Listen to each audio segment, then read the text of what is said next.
अस्सलाम वालेकुम, कैसे हैं आप सब। आज मैं बना रही हूँ चिकन पैटी बर्गर। और चिकन पैटी बर्गर बनाते हुए बहुत से लोगों को ये प्रॉब्लम फेस करनी पड़ती है कि उनकी पैटी जूसी नहीं बनती, बहुत ड्राई हो जाती है। और जब कुक कर रहे होते हैं तो ऊपर से भी बहुत ड्राई ड्राई सी हो जाती है, समटाइम्स ओवर कुक हो जाती है। मैं आप लोगों के साथ ऐसे टिप्स एंड ट्रिक्स शेयर करूँगी जिससे आप लोगों की पैटी बिल्कुल भी इस तरह की नहीं बनेगी, बहुत परफेक्ट बनेगी। और दूसरी बात ये कि इन पैटीज़ को आपने फ्रीज़ कैसे करना है वो भी मैं आप लोगों को बताऊंगी। तो चलें जी स्टार्ट करते हैं पैटी बर्गर बनाना। हम अपने चिकन के अंदर कुछ वेजिटेबल्स भी ऐड करेंगे। उससे ये होता है कि आपको पता है कि नॉर्मली बच्चे वेजिटेबल्स नहीं खाते, लेकिन जब हम इस तरह की किसी चीज़ में वेजिटेबल्स डाल देते हैं ना, तो वो भी उनको बहुत मज़े की लगती हैं और वो बहुत आराम से खा लेते हैं। यहाँ पर एक अदद मेरे पास गाजर थी जिसको मैंने बहुत बारीक बारीक सा चॉप कर लिया, और एक छोटा सा टुकड़ा मेरे पास अदरक का है, इसको भी बारीक बारीक चॉप कर रही हूँ। आप 1/2 इंच का टुकड़ा ले लें अदरक का और उसको इस तरह से बारीक और फाइन चॉप कर लें। 2 अदद हरी मिर्चें हैं, इनको भी बारीक चॉप करना है। अच्छा, ये ऑप्शनल है, अगर आप बच्चों के लिए बना रहे हैं तो बच्चे फिर ग्रीन चिली पसंद नहीं करते, आप इसे स्किप कर सकते हैं। इन तमाम वेजिटेबल्स को चॉप करने के बाद मैंने एक फ्राइंग पैन ले लिया। 2 टेबलस्पून उसके अंदर मैंने ऑयल का डाला है और उसके अंदर मैंने अदरक डाल दिया है जो चॉप किया हुआ था। थोड़ा सा मैं इसको फ्राई करूँगी और जब इसका टेस्ट रिलीज़ हो गया था तो इसके अंदर मैंने हरी मिर्चें डाल दिया और उनको भी इसी तरह से मैं थोड़ा सा फ्राई करूँगी, बस 30 सेकेंड्स के लिए। दोनों चीज़ों को 30 सेकेंड्स के लिए मैंने फ्राई किया था और उसके बाद इसके अंदर मैंने चॉप की हुई गाजर ऐड कर दी है। फ्लेम मेरी लो टू मीडियम है और लो टू मीडियम फ्लेम पे मैं फ्राई करी हूँ इन गाजरों को। और इसके बाद मैंने इसके अंदर चुटकी भर नमक डाल दिया और मैंने इन गाजरों को इतना फ्राई करना है कि ये फुली कुक्ड हो जाए, यानी कि ये गल जाए, फिर मैं इसके अंदर डालूंगी। अब यहाँ पर फ्राई करने के बाद मैंने इसके अंदर 2 to 3 टेबलस्पून पानी का डाल दिया, फ्लेम को लो कर दिया और अब इसे इतनी देर के लिए कुक किया है कि पानी खुश्क हो गया है और गाजर गल गई है। इसके बाद मैंने इन वेजिटेबल्स को एक प्लेट में निकाल लिया था और इन्हें मैं ठंडा कर लूँगी। इसके बाद यहाँ पर मेरे पास 400 ग्राम चिकन है जिसको मैंने वॉश कर लिया था। ये ब्रेस्ट का पीस था मेरे पास और वॉश करने के बाद फिर चॉपर में मैंने इसका कीमा कर लिया। 1 टेबलस्पून इसके अंदर मैंने मायोनीज़ का ऐड कर लिया। ये एक सीक्रेट है जिसकी वजह से आपकी जो चिकन पैटी है ना वो अंदर से बहुत जूसी बनेगी, ड्राई नहीं होगी। इसलिए आप जब भी चिकन पैटी बनाया करें या कोई भी आप चिकन के कबाब वगैरह बनाएं, उसके अंदर अगर आप मायोनीज़ डाल लेंगे ना तो वो बहुत मज़े की बनेगी। 1 teaspoon garlic powder, 1/2 teaspoon black pepper, 1/2 teaspoon कुटी हुई सुर्ख मिर्च का मैंने इसके अंदर ऐड कर दिया।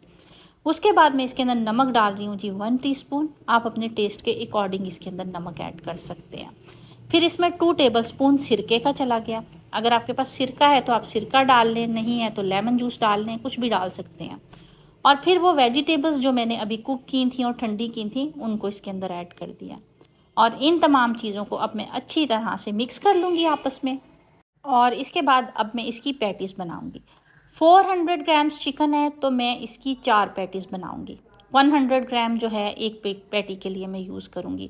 पहले मैं इनकी बॉल्स बना लेती हूँ 4 इक्वल साइज़ की और फिर इनकी पैटीज़ बनाऊँगी। हाथ पर अगर आप ऑयल लगा लें तो फिर पैटी बनाना बहुत ही ईजी हो जाता है। इस तरह से दबा दबा के आप इसे बड़ा कर लें ताकि ये चारों तरफ से एक ही साइज़ की हो, कहीं से मोटी या पतली ना हो। और दूसरी बात ये कि अगर आपके पास कोई कटर है तो आप उसकी मदद से भी पैटी बना सकते हैं। जितना आपके पास बर्गर है ना, आपने पैटी उससे साइज़ में बड़ी बनानी है, क्योंकि जब हम इसे फ्राई करते हैं ना तो ये श्रिंक हो जाती है।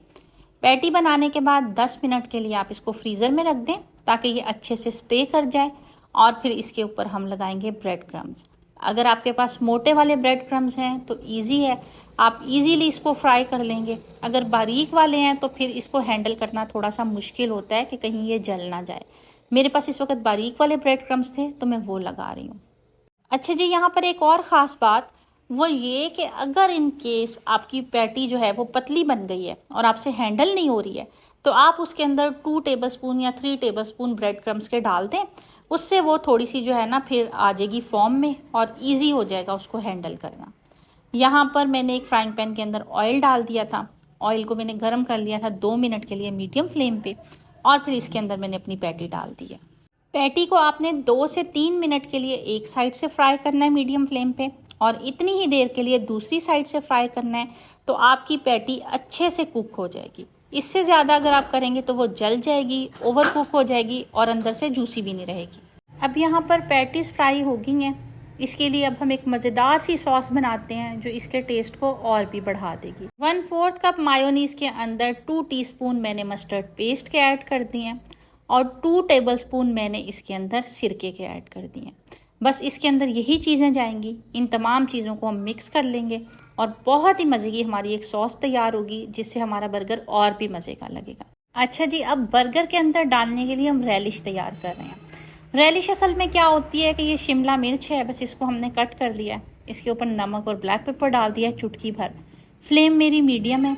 थोड़ी देर के लिए मैं इसको कुक करूँगी कि यहाँ पर जो मेरी शिमला मिर्च है ना, ये थोड़ी सी सॉफ्ट हो जाए। जब ये थोड़ी सी सॉफ्ट हो गई थी तो 1 टेबलस्पून मैंने इसके अंदर डाल दिया था शहद का, और 1 टेबलस्पून ही इसके अंदर मैंने डाल दिया मस्टर्ड सॉस का।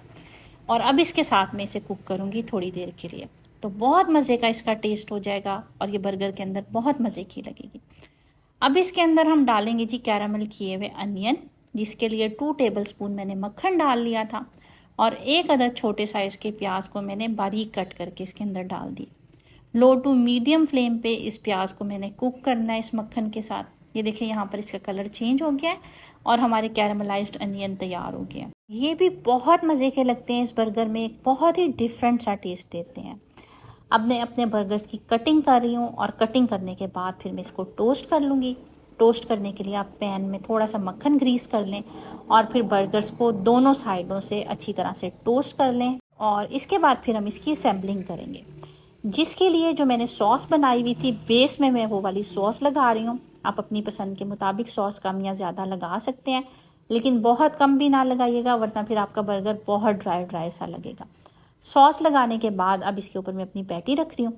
आप देख सकते हैं कि जब ये पैटीज़ मैंने बनाई थी तो ये कितनी बड़ी बड़ी थी, लेकिन जब मैंने इसको फ्राई किया तो ये श्रिंक होके कितनी छोटी हो गई हैं। आप चिकन की पैटी बना रहे हो चाहे आप बीफ की बना रहे हो, इन्होंने श्रिंक होना ही होता है। उसके बाद इसके ऊपर मैंने रख दिया था कुकम्बर। आप कोई भी सैलेड रख सकते हैं, टमाटर रख सकते हैं और कुकम्बर रख सकते हैं, जो भी आपको पसंद है, बंद गोभी वो भी रख सकते हैं। फिर उसके बाद मैंने रेलिश और जो प्याज मैंने अपने कैरामलाइज़ किए थे वो इसके ऊपर रखे हैं। सबसे ऊपर मैंने सॉस लगाई है और फिर मैंने अपने बर्गर को बंद कर दिया।